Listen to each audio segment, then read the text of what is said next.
Assalamualaikum warahmatullahi wabarakatuh. Selamat malam Bapak Ibu, Mas Mbak sekalian. Melanjutkan part selanjutnya yaitu dari buku saya kemarin Lamia Storia, kisah peraihan perjalanan pendidikan from Zero to Hero. Kemarin di part 1 sudah saya bahas bagaimana kita berpola untuk mencapai sesuatu yang namanya kenyamanan dan aman. Yang kedua ini kita akan membahas mengenai 3 modal pergaulan. Kemarin kita adalah bagaimana memulai hidup kita dasarnya adalah dari sebuah pilihan hati yang membawa kepada kenyamanan, keamanan, dan pada hari ini bagaimana kita berteman, mencari teman, dan mencari sahabat untuk bisa dijadikan yang saling mendukung ke dalam kebaikan. Ada 3 hal yang saya dasarkan untuk menjadi seorang teman yang baik dalam pergaulan. Modal pertama adalah bagaimana kita memiliki knowledge yang tinggi, ya. Kita harus bagaimana memiliki ilmu pengetahuan, atau dalam kategori lain adalah, atau kata nama lain adalah pintar. Jika seseorang memiliki ilmu yang bermanfaat, baik, dan berguna, dimanapun dia bisa diterima, dimanapun dia bisa bersosialisasi, dimanapun dia bisa bergaul, dan dimanapun bisa dijadikan tauladan. Kalau orang pintar, orang pandai, sekalipun mungkin saat ini belum bisa dijadikan panutan atau pandangan, tapi ilmunya untuk suatu kali ke depan pasti akan bisa digunakan. Dengan kepintaran, orang akan bisa merubah kehidupan dirinya sendiri, bisa merubah pola hidupnya sendiri. Dengan kepintaran bisa menjadikan secara otomatis drastis seperti apa yang mungkin dia kehendaki. Sebagai contoh saya sendiri, bagaimana saya sampaikan pada bab intro pertama bahwa menjadi apa yang bisa kita harapkan, ya, potensi apa yang kita miliki, dasarnya adalah bagaimana kita berkemampuan mengasah, mengolah, dan mengembangkan potensi yang ada. Pintar itu tidak juga hal dibuktikan dengan hasilnya. Contohnya, kalau ranking 1, 2, 3, dan sebagainya, itu akan mewujudkan, melambangkan suatu keberhasilan, belum tentu. Ranking terakhir 40, 39, 38, apakah juga akan menghasilkan kegagalan? Tidak juga. Jadi, kerangka pemikiran untuk kepintaran adalah bukan dilihat daripada hasilnya yang dibuktikan di sebuah rapot atau KHS. Karena jangan sampai kita berpedoman di situ adalah fokus pintar ada pada nilai. Tapi pintar itu bukan hanya secara intelijensia, tetapi juga pintar secara pemikiran lain, seperti kita harus cerdik, harus bisa pandai dengan taktik dan trik. Ya, asal satu, jangan suka licik. Itu yang disebut pintar. Dia bisa mengembangkan apa yang mungkin dia bisa tanpa harus berdasarkan kepada sebuah teori. Ya, kalau kita saat ini melihat untuk uji kompetensi sebagai contoh adalah kompetensi kewirausahaan. Pada dasarnya kompetensi kewirausahaan itu mengacu kepada bagaimana seorang entrepreneur itu menghasilkan sebuah karya atau produk, apapun itu, baik barang maupun jasa. Dari situ sesuai dengan SKK ini bahwa ada poin-poin atau kerangka unit kerjanya yang mendorong mencapai suatu kompetensi. Jika itu sesuaikan, maka hampir seluruh entrepreneur memiliki sertifikasi kompetensi karena sebagai pelaku usaha. Tetapi, jikalau suatu ketika seorang asesor menanyakan uji kompetensi berdasarkan seluruh teori, maka bagaimana pelaku usaha atau entrepreneur yang tidak pernah mengenyam pendidikan, tapi dia sukses dalam usahanya, berhasil dalam usahanya, banyak karyawan, ada produknya. Jadi jelas bahwa menjadi seorang yang kompeten sesuai dengan bidangnya adalah yang memiliki sebuah karya, dan itu dibuktikan dengan sebuah uji kompetensi, wawancara, lisan, tulis, dan sebagainya atas produk yang dia hasilkan. Kalaupun dia bisa menjawab teori-teori yang memang bisa sebagai tambahan, itu adalah nilai plusnya. Di mana tidak seluruhnya entrepreneur itu pernah mengenyam pendidikan di SMA, S1, S2, S3. Bisa juga dia tidak sekolah, bisa juga dia lulus SD, bisa juga dia lulus SMA. Tapi dia berhasil menjadi seorang entrepreneur. Jelas, modal kepintaran adalah modal yang bisa dijadikan salah satu pertemanan yang baik, relasi dan rekan kerja yang bermanfaat. Kalau kita pun suatu ketika merasa bahwa kita belum memiliki suatu nilai kepintaran, maka bisa menggunakan modal kedua. Itu apa? Bagaimana kita kaya. Ya, kaya di sini kalau modal ini kita fokuskan ke dalam material. Ya, ada kalanya orang bicara dan menyanggap bahwa berteman itu jangan memandang fisik, jangan memandang apa yang dibawa. Tapi berteman ataupun berkolega adalah dilihat daripada hatinya.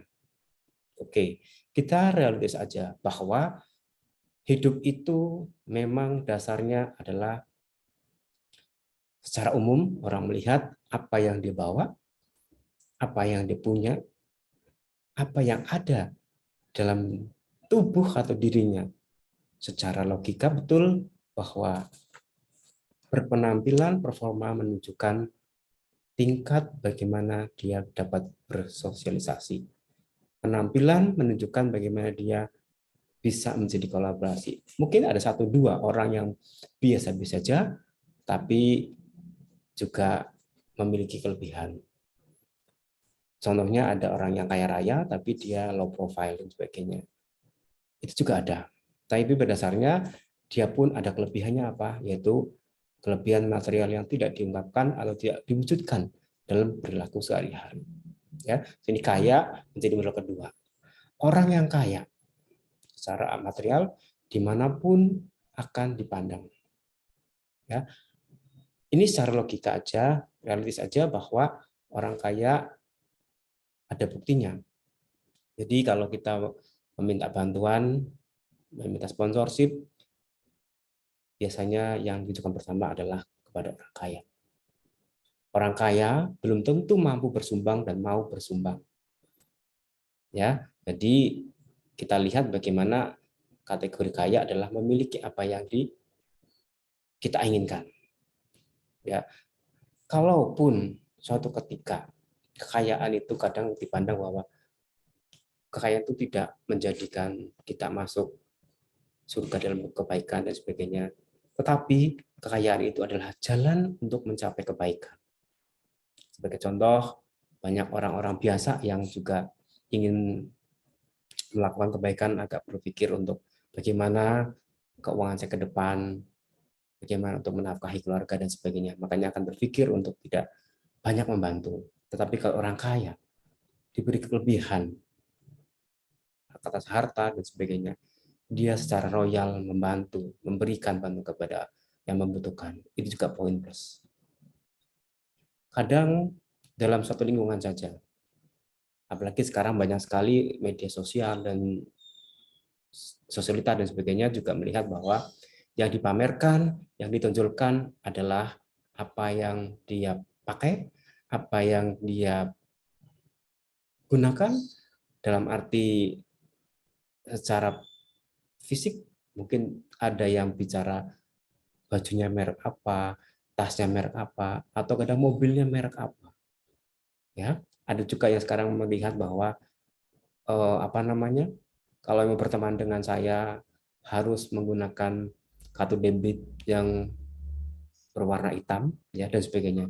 Jadi kecenderungan orang merasa bahwa akan banyak berteman, akan banyak modal mencari pertemanan yang baik. Oleh yang baik adalah modal kekayaan. Dengan kaya kita bisa diterima juga di tempat lain. Sekalipun kita minus mungkin secara fisik, secara performa, minus secara intelijensia, tapi dengan kaya masih ada tempat di mana mereka untuk dapat bersosialisasi dan diterima di salah satu kalangan-kalangan yang ada di masyarakat. Yang ketiga adalah good looking, ya. Kalau cewek dikategorikan cantik, kalau cowok adalah ganteng. Jadi modal yang ketiga good looking itu adalah juga sumber bagaimana kita berteman yang baik, berkolega yang baik. Ya, ada skalanya bahwa seperti yang disampaikan bahwa jangan memandang covernya. Sekarang saya tanya, apakah Anda juga bertemu seorang berkolega dengan orang, apakah kita langsung mengerti bagaimana dia berkarakter, bagaimana dia bersikap, ya kan? Belum tentu. Karena apa? Kadang kalanya orang itu akan berubah drastis. Kadang kalanya itu hanya sebagai pemanis di awal untuk bisa diterima dalam kalangan tertentu, namun juga ada kalanya hanya untuk sebagai lips mencari dukungan dan sensasi. Jadi yang benar-benar nyata adalah good looking itu dilihat dari pada performance. Baik itu kita lihat ada yang memang kayak good looking, pintar juga alhamdulillah. Dalam arti itu plus minusnya ada. Ya. Kayak good looking, tidak pintar banyak. Ya kan? Good looking, pintar tidak kaya juga banyak. Ya. Jadi intinya kita memiliki modal pergaulan dengan good looking juga bisa diterima di kalangan tertentu dalam masyarakat. Dalam berteman juga sama. Ada kelebihan yang kita anggap mood boosternya juga ada. Karena apa? Kalau kita seirama, kalau sekarang bicara dalam bahasa culture VIP ya merasa bahwa sama-sama good looking semua berteman itu kemana-mana berteman dengan yang good looking juga ada nilai plus ya. Tidak ada yang menjadi beban di antara itu. Tapi kalau ada minusnya di mana mungkin kita tidak memiliki modal itu akan menjadi bisa dibully, akan menjadi mungkin dilecehkan atau bisa juga mungkin pada saat berteman A dengan B ngomongin C atau B dengan C bicara ngomongin A dan sebagainya. Jadi pada dasarnya dengan good looking kita bisa juga merubah salah satu yang namanya pola hidup. Ya, karena mungkin di banyak belajar berteman dengan orang-orang yang good looking juga, yang kebanyakan kaya dan sebagainya atau pintar, dia juga mempolakan diri menjadi orang yang bisa diterima di masyarakat. Atau juga merasa bahwa mohon maaf juga ada salah satu teman kami yang mungkin good looking-nya bagus, tapi secara materinya tidak ada. Dia bisa kok merubah kehidupan keluarga dengan cara mendapatkan pasangan yang lebih kaya dari dia. Banyak. Ada juga yang mungkin dia dasarnya tidak good looking tapi kaya. Ya, dia mempolakan diri menggunakan kekayaan itu untuk mencapai good looking juga banyak. Jadi pola-pola itu yang sekarang sedang dikejar. Bagaimana membuat pola pikir good looking itu adalah menjadi perbincangan utama. Sebagai contoh, kita jangan bicara yang tinggi-tinggi sekali. Mohon maaf, banyak sekali para artis atau para pejabat yang terkena narkoba. Ada juga yang pejabat artis terkena narkoba tapi tidak good looking. Doa-doa baik juga diberikan kepada artis yang good looking. Semoga diberikan hidayah, semoga Tuhan mengangkat derajatnya selain itu. Padahal sama-sama artis, namun dia tidak good looking. Ya kan? Langsung dicaci, dibully ya kan oleh netizen. Itulah kadang kita berpikir bahwa modal-modal yang menjadi dasar pertemanan, pergaulan adalah yang sefrekuensi atau vibe yang sama.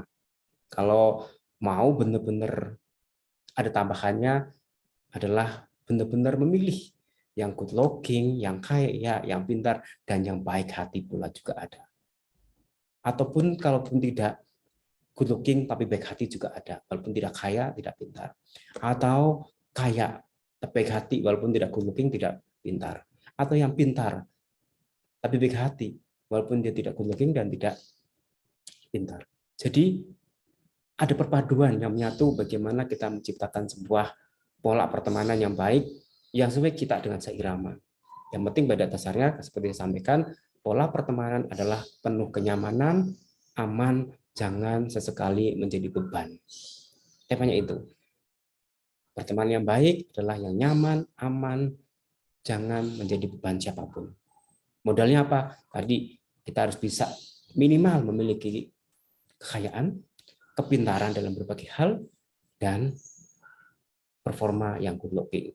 Jadi itu yang dapat saya sampaikan pada tambahan-tambahan buku selanjutnya nanti akan kita bahas bersama. Dan tema ini yang kedua ini adalah mengenai 3 model pergaulan.